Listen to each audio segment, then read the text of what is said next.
Hai, kembali lagi di channel tutorku. Untuk video pembelajaran kali ini kita akan belajar tentang rumus fungsi matematika dan statistik dalam aplikasi pengolahan angka. Tujuan pembelajaran untuk pertemuan kali ini adalah siswa mampu memahami dan mengaplikasikan tools di aplikasi pengolahan angka. Jadi, apa saja rumus fungsi matematika dan statistik di aplikasi pengolahan angka itu? Ayo kita mulai mempelajarinya. Rumus fungsi matematika dan statistik dalam aplikasi pengolahan angka ada 8 jenis. Yang pertama ada yang disebut dengan rumus operator matematika. Rumus operator matematika ini adalah rumus Microsoft Excel yang menggunakan simbol matematika seperti bintang untuk perkalian, per untuk pembagian, simbol tambah, simbol minus, dan simbol pangkat. Nah, untuk tata cara penulisannya adalah sama dengan number 1 operator matematika, number 2. Yang kedua ada yang disebut dengan rumus sum. Rumus sum adalah rumus yang digunakan untuk menjumlahkan seluruh data angka dalam sebuah sel atau range. Tata cara penulisan rumusnya adalah sama dengan sum, kurung buka, number 1, number 2, dan seterusnya, kurung tutup. Yang ketiga ada yang disebut dengan rumus sum if. Rumus sum if digunakan untuk menjumlahkan seluruh data angka dalam sebuah sel atau range yang memenuhi kondisi tertentu. Tata cara penulisan rumusnya adalah sama dengan sum if, kurung buka, range, kriteria, sum range, kurung tutup. Yang keempat ada yang disebut dengan rumus average. Rumus average ini digunakan untuk mencari rata-rata dalam sebuah sel atau range. Tata cara penulisan rumusnya adalah sama dengan average, kurung buka, number 1, number 2, dan seterusnya, kurung tutup. Yang kelima ada yang disebut dengan rumus max. Rumus max digunakan untuk mencari nilai tertinggi dalam sebuah sel atau range. Tata cara penulisannya adalah sama dengan max, kurung buka, number 1, number 2, dan seterusnya, kurung tutup. Yang keenam ada yang disebut dengan rumus min. Rumus min digunakan untuk mencari nilai terendah dalam sebuah sel atau range. Tata cara penulisannya adalah sama dengan min, kurung buka, number 1, number 2, dan seterusnya, kurung tutup. Yang ketujuh ada yang disebut dengan rumus count. Rumus count ini digunakan untuk mencari berapa banyak data dalam sebuah sel atau range. Tata cara penulisan rumusnya adalah sama dengan count, kurung buka, number 1, number 2, dan seterusnya, kurung tutup. Yang kedelapan ada yang disebut dengan rumus count if. Nah, rumus count if ini digunakan untuk mencari berapa banyak data dalam sebuah sel atau range yang memenuhi kondisi tertentu. Tata cara penulisan rumusnya adalah sama dengan count if, kurung buka, range, kriteria. Nah, agar kalian lebih mengerti kapan menggunakan rumus-rumus tersebut, ayo langsung aja kita cek tutorialnya. Nah, di sini ada sebuah soal di mana tugas kita adalah untuk mengisi sel-sel yang kosong ini. Nah, jadi di soal ini terdapat beberapa nilai dari 4 orang siswa di sini. Jadi masing-masing siswa memiliki 3 nilai. Yang pertama ada nilai matematika, yang kedua ada nilai bahasa Indonesia, dan yang terakhir ada nilai bahasa Inggris. Nah, jadi hal pertama yang kita lakukan adalah untuk mencari sel ini. Jadi sel total nilai kita cari. Caranya adalah kita bisa menggunakan rumus operator matematika ataupun rumus sum. Jadi jika kita menggunakan operator matematika berarti kita menjumlahkan ketiga sel ini. Ya, kalau yang di bawahnya berarti kita menjumlahkan ketiga sel ini juga. Nah, jadi kalau kita menggunakan rumus operator matematika, maka dari itu kita inputkan rumus yaitu sama dengan, setelah itu kita pilih sel yang pertama yaitu sel D6. Setelah itu kita isikan atau ketikkan operator matematika yang kita perlukan. Jadi kalau di sini karena ini adalah total nilai, maka dari itu kita ketik tanda tambah. Setelah itu nilai yang kedua, setelah itu tanda tambah, setelah itu nilai yang ketiga. Nah, jadi rumus pertama, rumus total nilai pada data yang pertama yaitu adalah sama dengan D6 ditambah E6 ditambah F6. Jadi ketika sudah selesai kita tinggal enter saja. Nah, jadi total nilai yang pertama adalah 240. Untuk sel-sel di bawahnya atau untuk total nilai yang di bawahnya, kita tidak perlu mengetikkan ulang. Jadi kita tinggal klik di sel total nilai yang pertama, yaitu sel di G6. Satu kita tinggal taruh kursornya di pojok kanan bawah dari sel tersebut hingga dia kursornya menjadi tanda tambah yang berwarna hitam.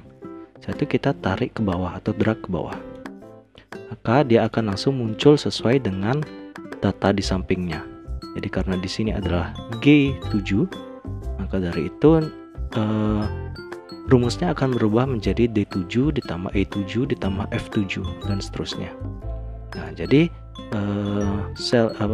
tugas kita yang pertama kita sudah selesaikan. Jadi yang selanjutnya kita akan masuk ke jumlah seluruh total nilai. Jadi karena di sini jumlah seluruh total nilai, kita bisa menggunakan operator matematika ataupun kita bisa menggunakan rumus sum. Namun di sini karena nilainya banyak, nilainya lebih dari 2, dari itu agar lebih praktis kita akan menggunakan rumus fungsi sum.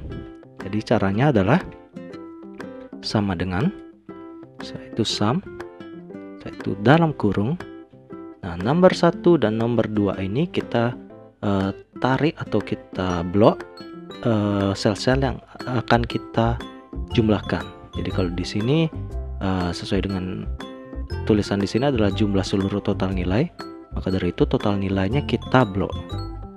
Jadi seperti ini. Nanti munculnya adalah G6, range dari G6 sampai G9. Jadi seluruh yang kita blok ini yang akan kita jumlahkan. Itu kurung tutup, setelah itu di enter, maka hasilnya adalah 962.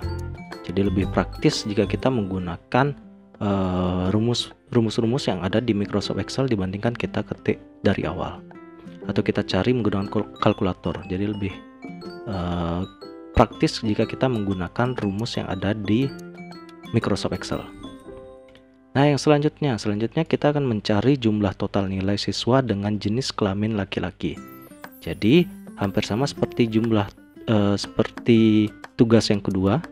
Jadi kalau yang tugas yang kedua kan kita perlu mencari jumlah seluruh total nilai, sedangkan yang di tugas yang ketiga kita hanya perlu untuk mencari total nilai yang jenis kelaminnya yaitu adalah laki-laki. Maka dari itu yang dijumlahkan adalah ini dan ini. Nah, jika ini datanya adalah 4 buah data saja. Jika kita memiliki 100 buah data, kan kita nggak mungkin akan menjumlahkannya satu persatu. Maka dari itu, karena di sini ada sebuah kondisinya adalah jenis kelamin laki-laki, maka dari itu kita perlu menggunakan rumus yang bernama rumus sum if. Jadi kalau sum itu cuma menjumlahkan saja. Sedangkan kalau sum if itu ada kondisinya. Jadi kondisinya adalah jenis kelamin laki-laki. Dari itu yang dijumlahkan adalah ini dan ini saja. Jadi rumusnya atau tutorialnya adalah sama dengan sum if satu kurung buka. Nah, di sini ringnya ini adalah di kriterianya. Jadi kriteria di sini adalah jenis kelamin laki-laki. Maka dari itu yang kita blok adalah yang sebelah sini. Jadi di mana kriteria tersebut muncul, di sanalah kita blok untuk ring. Selanjutnya setelah ring ada yang disebut dengan kriteria. Ingat sebelum kita mengetikkan kriteria kita perlu ketikkan tanda koma atau titik koma. Jadi tergantung di sini. Kalau di sini tulisnya adalah titik koma, maka kita ketikkan titik koma. Jadi kalau koma berarti kita ketikkan koma. Sebenarnya kriteria ini adalah laki-laki ini. Nah, laki-lakinya ini di sini kan tidak ada tulisan laki-laki, tapi adanya L dan P saja. Maka dari itu kita ketikkan L. Nah, karena L ini adalah sebuah teks, maka dari itu kita perlu tanda petik yang mengapit teks tersebut. Jadi caranya adalah kita ketik tanda petik, setelah itu kita ketik L, tanda petik lagi. Nah, jadi ini adalah kriterianya. Jadi yang pertama ringnya adalah ini, ini. Setelah itu kriteria itu adalah laki-laki ini. Kondisinya. Jadi kondisinya itu adalah jika jenis kelaminnya laki-laki. Maka dari itu kita ketikkan L. Nah, jika sudah, kita koma lagi. Selanjutnya kita masuk ke summing. Jadi summing ini adalah yang akan kita jumlahkan. Karena di sini jumlah total nilai. Jadi jumlah total nilainya itu berarti yang di blok itu adalah yang ini. Nah, jadi summing itu sudah diisikan, yaitu ring dari G6 sampai G9. Kalau sudah, kita berikan tanda kurung tutup. Nah, jika sudah, kita tinggal pencet enter. Nah, maka dari itu yang dijumlahkan adalah bagian ini dan ini saja. Nah, selanjutnya ada yang disebut dengan total nilai maksimal. Jadi jika kita mencari total nilai maksimal atau nilai tertinggi pada sebuah data, kita menggunakan rumus max.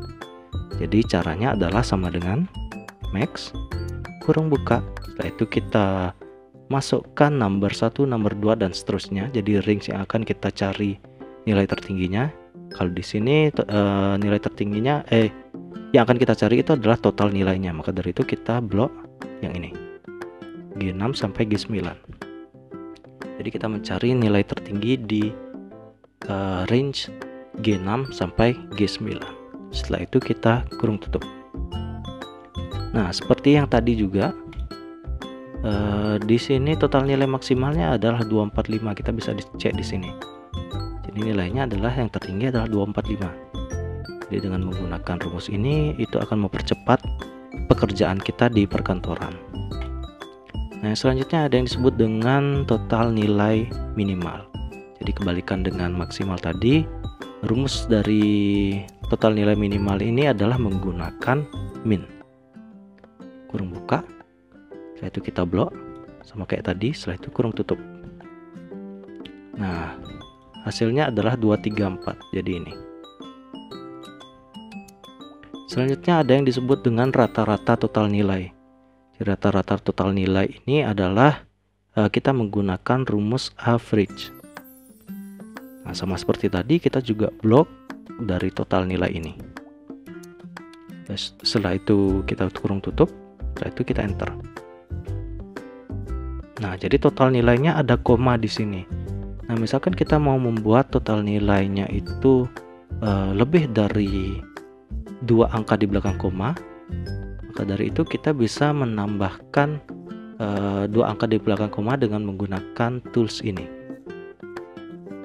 Nah, jadi ini toolsnya. Misalnya kita mau buat lebih dari 2 angka di belakang koma.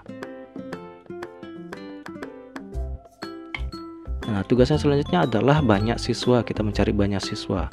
Di sini nilainya adalah, atau banyak siswanya adalah 4. Kalau misalkan kita dengan data seperti ini, kita bisa menghitungnya dengan jari ya. Jadi kalau misalkan datanya sampai 100 data, kita nggak mungkin mengeceknya satu persatu, apalagi kalau tidak ada nomor di sampingnya.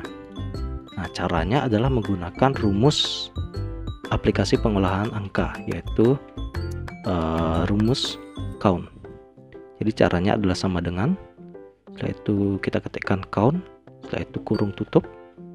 Nah, setelah itu baru kita blok data yang mana akan kita hitung banyaknya. Jadi kita blok di sini, setelah itu kurung tutup, setelah itu di enter. Nah, perhatikan di sini bedanya count dengan sum. Jadi kalau count itu adalah menghitung banyak data, jadi berapa ada data di dalam sebuah tabel, sedangkan sum itu adalah menjumlahkannya. Jadi kalau di sini banyak siswanya atau kita milih menggunakan count, jawabannya adalah 4. Nah, selanjutnya bagaimana kalau kita mau menghitung cuma jenis kelamin perempuannya saja. Jadi kalau kita mau menghitung jenis banyak siswa dengan jenis kelamin perempuan saja, kita bisa menggunakan rumus count if. Jadi caranya adalah sama dengan, setelah itu count if, setelah itu kurung buka. Nah, kurung buka kita diminta untuk memasukkan range-nya. Jadi range-nya adalah yang ini. ini kita blok ya. Jadi sesuai sama seperti tadi, range-nya itu adalah di mana ada tulisan perempuannya. Kalau perempuannya ini, datanya ini kan kita dapat yang di jenis kelamin. Maka dari itu kita blok yang ini. Nah, setelah range ada yang disebut dengan kriteria. Jadi kriteria ini sama seperti sum tadi, kita perlu menuliskan kondisinya. Jadi kondisinya jika P maka dia akan dihitung, yaitu kurung tutup. Nah, setelah ini kita enter, maka akan tampil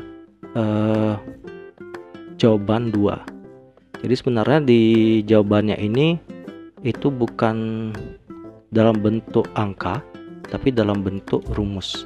Nah, seperti ini. Jadi ketika kita klik 2 kali, dia akan muncul rumusnya. Nah, kalau misalkan kita ubah di sini, perhatikan di banyak siswa jenis kelamin perempuan ya. Jadi kalau misalkan di sini kita ubah menjadi L, dia akan secara otomatis terupdate di bagian sini. Nah, seperti itu. Maka dari itu akan mempermudah misalkan kita mengubah di sini, ini tidak perlu kita ubah lagi. Jadi seperti itu. Nah, jadi sekian materi sekilas mengenai aplikasi pengolahan angka pada pertemuan kali ini. Jangan lupa like, komen, dan subscribe di channel tutorku. Sampai jumpa pada video berikutnya. Remain curious and keep learning.